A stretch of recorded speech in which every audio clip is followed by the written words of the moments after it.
read more in 2025 than I ever had. Here are all of my favorite reads from 2025. I'm talking pure escapism, all of the vibes, the kind of books that make me forget about my phone. That's impressive. So let's get into it. Rather than ranking my favorites, I've sorted these into my favorite of every category for this year. So we have got fiction, historical fiction, romance, mystery, suspense, and of course, hot takes of 2025, which are basically just the books that disappointed me the most. So first up for fiction reads that I loved this year was Sunrise on the Reaping, which obviously, you know, super popular.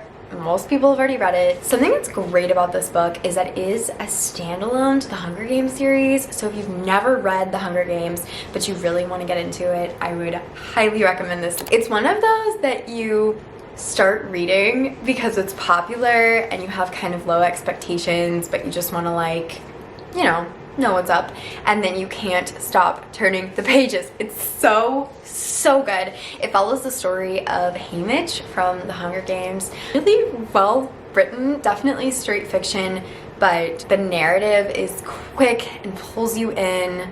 Next up, if you know anything about me, you know that my favorite author is Frederick Bachman. So it's no surprise that the other two books I'm putting in my fiction category are Anxious People and My Friends. Frederick Bachman is just such an incredible writer, but he will break your heart. Anxious People was amazing. Think bank robbery meets real estate house showing. I'll leave it there, just so I don't spoil anything. It explores so many different people in a small town and just how their stories combine. The vibes are driving home from work. It's like a rainy Tuesday, and you're just like listening to this audio book, and suddenly you don't mind the rain, and like that's just, that's the best. If you like true to life stories like Where'd You Go, Bernadette, this book is for you. My Friends is very similar vibes, but it's really sad. To like prepare yourself, but it's so sweet. Think like grandpa telling like stories of his life, but like not grandpa, like cool chic retro artists. A little bit of like rule breaking vibes. Just a really wholesome, sweet book. Next up is historical fiction, and honestly, like, I don't consider myself a historical fiction reader, but this year I had some really amazing historical fictions recommended to me. The first is one that I just absolutely did not want to read, and that is The Nightingale by Kristen Hanna, and I can't emphasize how much I enjoyed this book. A friend of mine was reading it, and I was like, not a World War II book. War books make me so sad. I just can't handle it. So I tend to avoid and stay away from those heavier topics and, you know, all that jazz.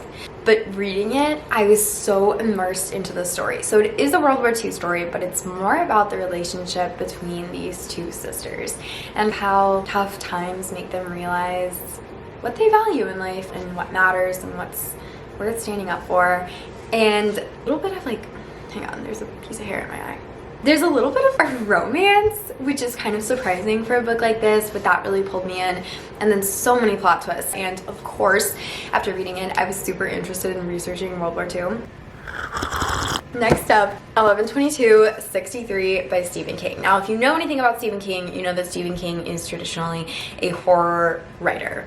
However, this book is not horror. It's kind of a time travel adventure. Obviously, there's some presidential assassination vibes in it, which kind of adds like this mystery aspect and is super fun. A little scary. Honestly, this book might have been one of my favorite reads of 2025. It's so good. I mean, Stephen King is a good writer, which I guess I knew, I just never thought about because, you know, I don't read horror, so.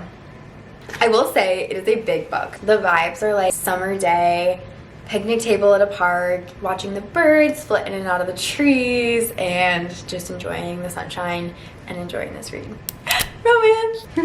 First one is The 7-Year Slip, and I will say this one had so much hype all over the internet, so I was a little bit like let down by this book It was not a 5-star read like I hoped it would be, but it was such a comfy, cozy escapism kind of book. I feel like the vibes are you've had a bad day and you're starting to like lose faith in humanity, and then you sit down and you read this and you remember that everyone has a story, and if it's not ending well, maybe it's not the ending. The vibes are like almost identical to The Lake House with, oh my gosh, what's her name? Sandra Bullock. It's got that right time, wrong person, but also like a little self-discovery and magic and just, yes. Yes, yes, yes. Okay, next up is The Wedding People. I was so excited about this book. It's just charming.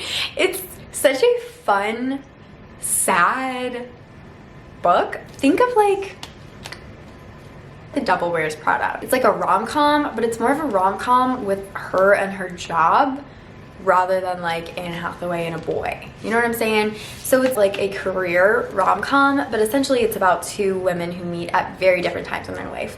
One is super young and is just about to get married, and the other one is like older and going through a divorce.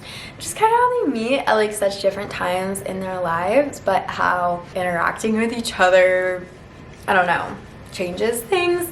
I read this in one whole day. It was such a sweet story and so fun to read. I'm always up for a quick narrative, and this is the kind of book that pulls you in quickly, and I'm always so thankful for that, because the hardest part of any book for me is starting it and getting into it and invested in the characters. This book is a very good summer day read when it's too hot to go outside and you're kind of bummed to stay inside, so maybe you make like a lemonade and you get comfortable by a window and you watch the sunshine and you just keep turning pages because you can't stop. Last romance, and that is Verity by Colleen Hoover. The vibes on this are honestly kind of dark. I thought about putting this in the suspense mystery category, but that feels fake because it's definitely a romance, but like spooky scary. It's about this girl who gets an incredible book offer to finish a book series of a really famous author, and you don't know really what happened to her, but you kind of get to explore this romance and this world and uncover some of the mysteries that are locked in this book series with the family. I don't know, I'm not explaining it well, just like what you need to know is that it's good, it's spooky, and I think this was another one I finished in like 24 hours because like I just couldn't stop reading it. Just couldn't stop. Suspense and mystery time. So first up is The Housemaid. Wow, wow, wow. If you don't know, The Housemaid is currently in theaters right now, and the trailer looks really good. I need coffee. I also struggled whether to put this one in the romance category or not, because in a lot of ways it is a romance, but it's just too dark to put in the romance section. It really is, but so incredibly fun. This is one I would not read alone in an empty house late at night. I feel like this is a really good one to read in an airplane, especially if you have flight anxiety, because from the first page you just forget where you are and you're so immersed in this story and you need to know what happens. But this one is it's gritty and it's good. Now it's time for my favorite category, the category I'm most excited about, which is my hot takes of 2025.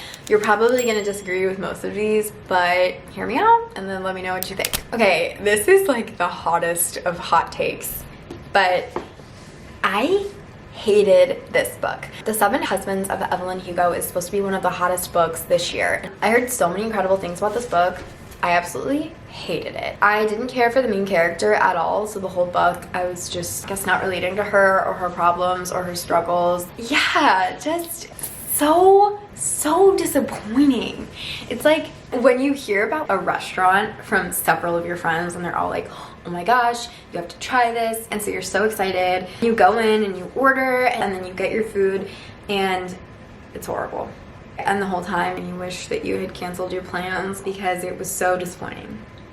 That, ladies and gentlemen, was The Seven Husbands of Evelyn Hugo for me. Next hot take is James by Percival Everett, and it won the National Book Award. I heard about this book from everyone. It's a retelling of Huckleberry Finn and Tom Sawyer, but it's got some like interesting themes, and the concept I feel like is a really interesting one. but I was so bored. I was so bored. There's so much repetition in this book and plot holes. Like, honestly, a lot of plot holes. Sorry. My last hot take is The Secret History. This one is like one of those that's often a toss-up for people. Like, either you absolutely love it or you hate it. And I had really high hopes. A lot of people who loved 11/22/63 really recommended this book. But honestly, it just didn't hit. I was extremely bored until page 200, and then I was obsessed. Obsessed. Turning pages quickly. Then it like really slowed down, and then I hated the ending. So I was like, well, you win some, you lose some. It's like when you order DoorDash and you're so excited to eat it and you can't wait, and you open the door and you get your food and it smells wonderful, and then you sit down to eat it and it's cold. And you're like, what? But you eat it anyway, of course, because you DoorDashed it and it is your favorite restaurant. But a big letdown. Honestly, I wish I wouldn't have eaten it. I do think something you should know about this book, though, it doesn't look that big, but it's so many stinking pages. This is 559 pages. This book is definitely a commitment. So if you're interested, go for it. It wasn't my cup of tea, but again, like, hot take, because I know a lot of people who really love this book. If you read any of these, or if you have another favorite fiction book that you read in 2025, please drop it in the comments. I am always looking for book recommendations. Also, if you disagree with any of the books that I picked, or especially my hot takes, I would love to hear about it. And I will see you all right back again here real soon. Bye.